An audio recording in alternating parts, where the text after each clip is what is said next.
Hello and welcome to this presentation called Applying for a Canada Council for the Arts Grant from Start to Finish. My name is Megan Leduc and I'm a Program Officer in the Explore and Create program. I'll be presenting to you today and I am joined by an ASL interpreter. Before we begin the presentation, I'll share our land acknowledgement. The Canada Council for the Arts offices are located in Ottawa on the unceded, unsurrendered territory of the Anishinaabe Algonquin Nation, whose presence here reaches back to time immemorial. The Council recognizes the Algonquins as the customary keepers and defenders of the Ottawa River watershed and its tributaries. We honor their long history of welcoming many nations to this beautiful territory and uphold and uplift the voice and values of our host nation. Further, the Council respects and affirms the inherent and treaty rights of all Indigenous peoples across this land. The Council has and will continue to honor the commitments to self-determination and sovereignty we have made to Indigenous nations and peoples. The Council acknowledges the historical oppression of lands, cultures, and the original peoples in what we now know as Canada, and fervently believes that the arts contribute to the healing and decolonizing journey we all share together. This land acknowledgement was developed by members of the Algonquin community, and we thank them for their generosity and collaboration.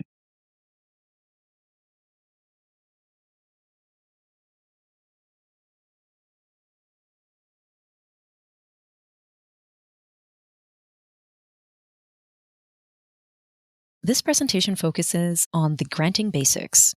It's intended for people who are new to the Canada Council or for anyone who'd like a refresher on the granting process. Today I'll be talking about who the Canada Council is and what it does, how the granting process works in 6 steps, and I'll share some practical tips to help you prepare a grant application. Who is the Canada Council and what does it do? We are Canada's public arts funder. We award grants to artists, arts workers, groups, and organizations so that they can carry out their arts projects and activities. We also award prizes, like the Governor General's Awards, to celebrate outstanding artistic achievements. And we support initiatives like the Venice Biennale of Architecture, the Public Lending Right Program, the Art Bank, and the Ajajimo Gallery.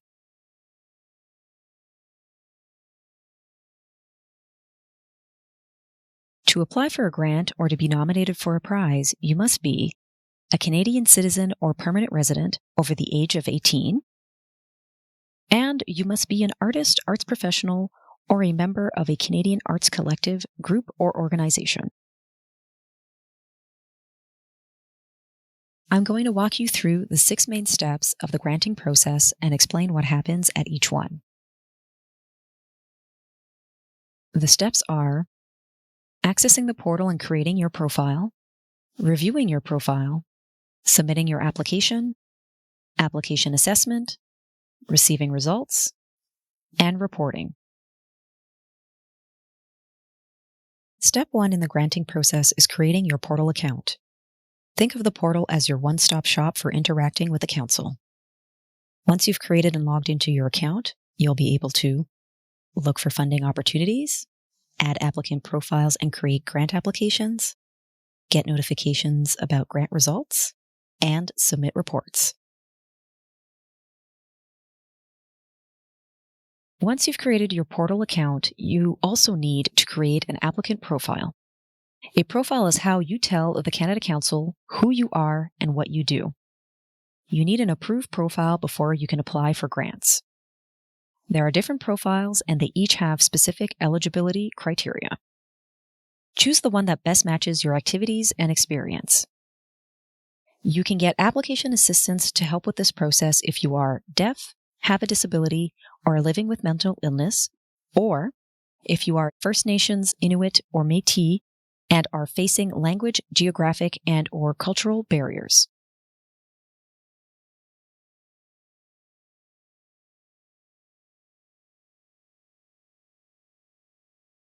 When you create your account, you can choose to self-identify if you belong to one of the Council's designated priority groups, which includes First Nations, Inuit or Métis, deaf, having a disability, including living with mental illness, racialized communities, and official language minority, which are Anglophones in Quebec and Francophones outside of Quebec. Self-identifying is completely optional. But if you do self-identify as being from one or more of the groups listed on the slide, you may be considered for strategic funding.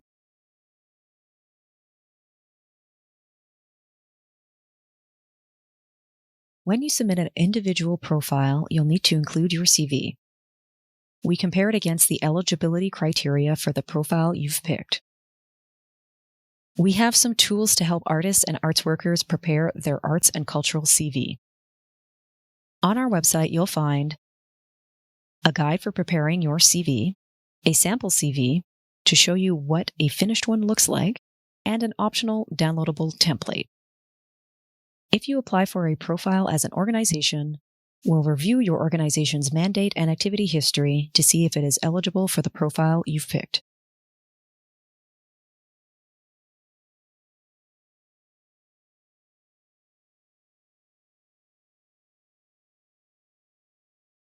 Once you've created a profile, the second step in the grant process is the profile review. Don't forget that you cannot begin a grant application before you have an approved profile. It can take up to 15 business days for council to review your profile, so make sure to apply well before the grant application deadline. If your profile is not approved, you'll get an email explaining why it was declined. You can choose a different profile and resubmit, or you can update your CV or organizational mandate and try again. As soon as your profile is approved, you can create a grant application in the portal.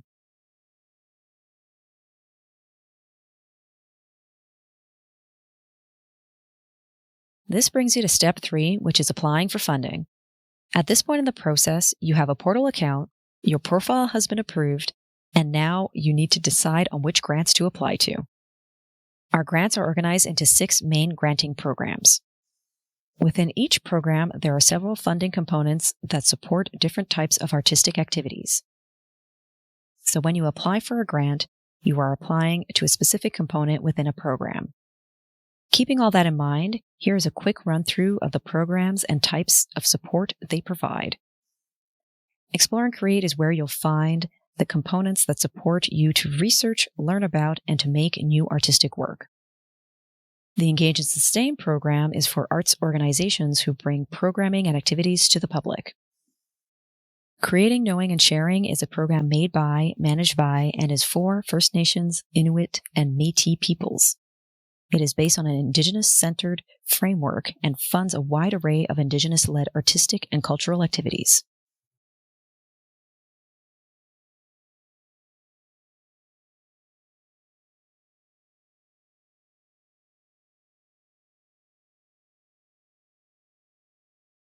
If you're presenting artistic work in Canada, check out the components in Arts Across Canada. If you're presenting artistic work around the world, you'll want to check out Arts Abroad. And lastly, supporting artistic practice is for arts professionals and arts organizations that support artists.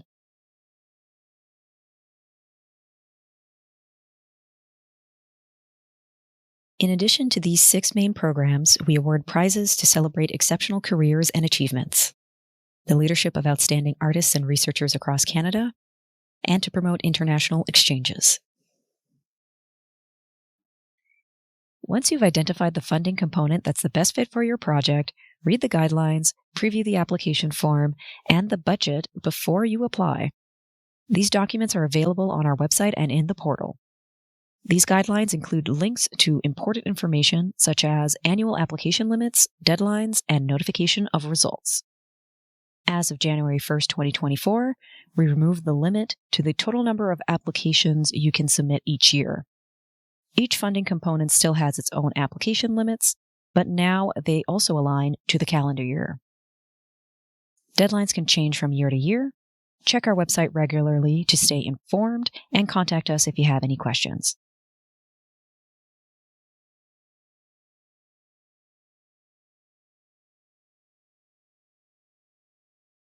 When you're ready to apply, you'll create and submit your application in the portal. All applications are accompanied by a budget, and they may also require biographies or CVs of participating artists, or support material such as samples of artistic work or letters of support. Each component has specific requirements. Make sure to include all items outlined in the guidelines when you submit your application.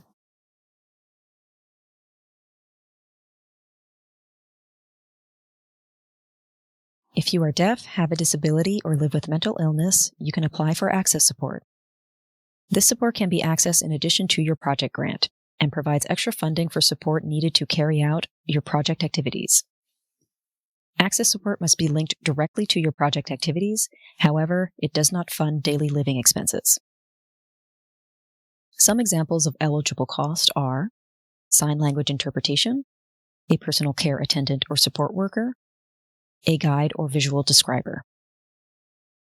If you're an individual or a group applicant who is eligible for access support, you are also eligible for application assistance to pay someone to help you with the application process.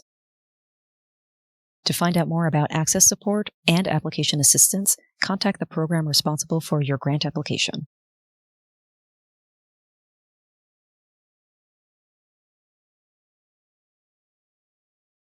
So what happens to your application after it is submitted? The next step in the granting process is peer assessment. First, applications are reviewed by council staff for eligibility. Then, eligible applications are organized into groups to be reviewed by peer assessment committees. Peer assessment is the basis for most of the council's funding decisions because it ensures integrity, transparency, and inclusiveness. Some components are assessed by external peer assessors, and others are internally assessed. Peer assessors are selected based on the types of applications we receive. A new committee is put together for each competition. When selecting peers, we look at their artistic discipline, experience, expertise, and region to make sure the diversity of the committee reflects the diversity of the applications.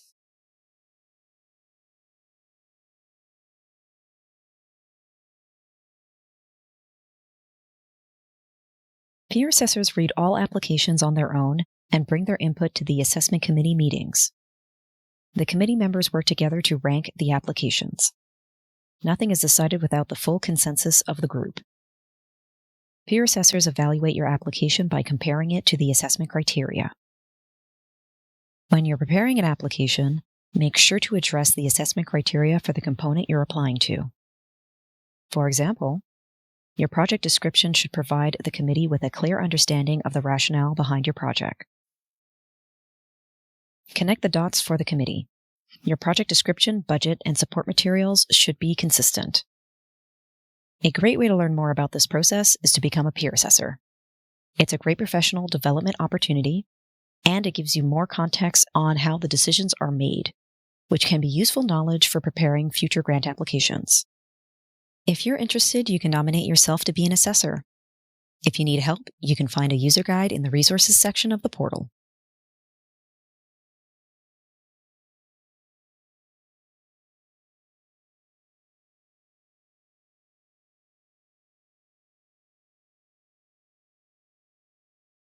Step 5 of the grant process is results. Results are usually released within 3 to 5 months after a deadline. Based on the assessment committee's final ranking, some applications will be awarded grants, while others will not. If your application is not successful, here are a few things to keep in mind. The grant process is very competitive. The council receives more applications than it can fund. It doesn't mean that your art or your project lacks merit. There are many variables. The context for each competition changes, including the peer assessors and the applications they review. If you plan to resubmit your application, ask a friend or colleague to read it and offer feedback, keeping the assessment criteria in mind. Don't forget to check out the tools and resources available on the Council's website. Send any questions along with a short description of your project to the relevant program inbox.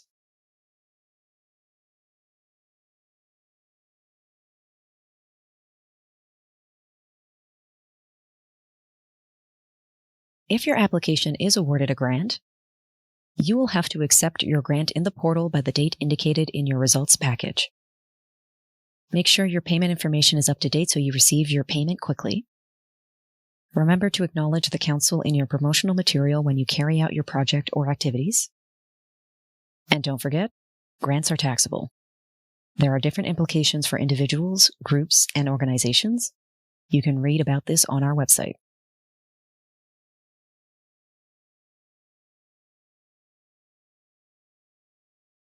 The sixth and final step in the grant process is reporting. If you're awarded a grant, you'll be required to report on your project or activities. There are 3 different kinds of reports, and they are all submitted through the portal. If there are big changes to your project, such as timeline or budget changes, you'll submit an update report. You'll submit a final report when your project is done, where you'll describe how your project went, any challenges you faced, and any accomplishments you are proud of. Your final report due date can be found in the portal. If you finished your project or activities, but you need more time to prepare your final report, you can submit an extension report. It's important to know that having a late or outstanding final report will not prevent you from submitting new grant applications, but it will prevent you from receiving new grant payments. The grant process is complete once you've submitted a final report and it's been approved.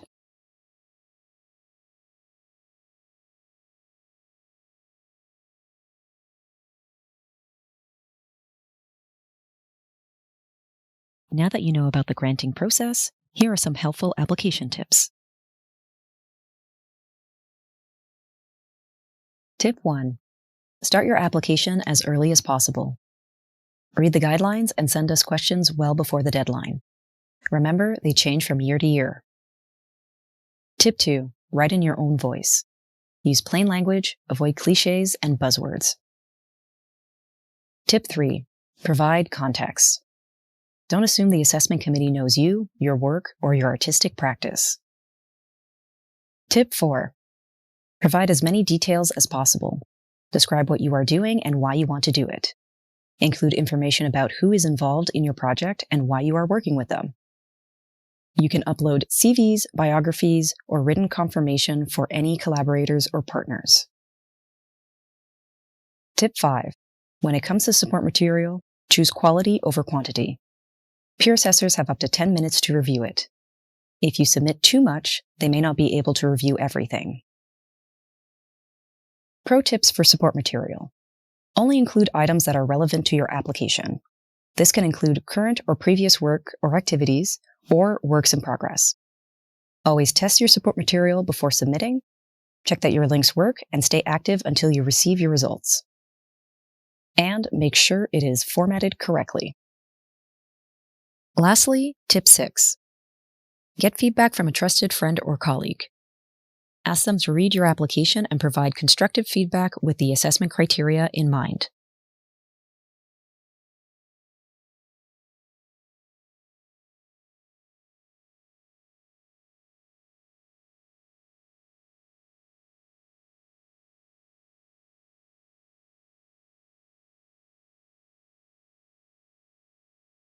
Now I'll talk about budgets because they're an important part of your grant application.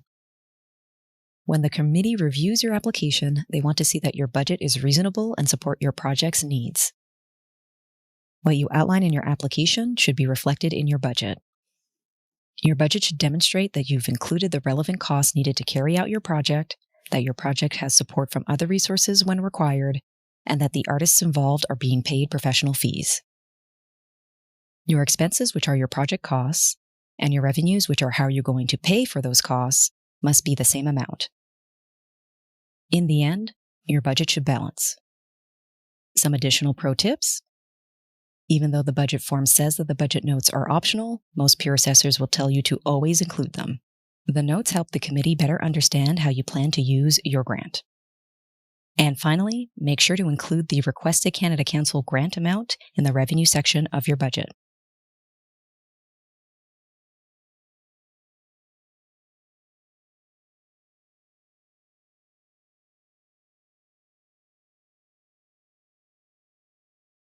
So that brings us to the end of this presentation.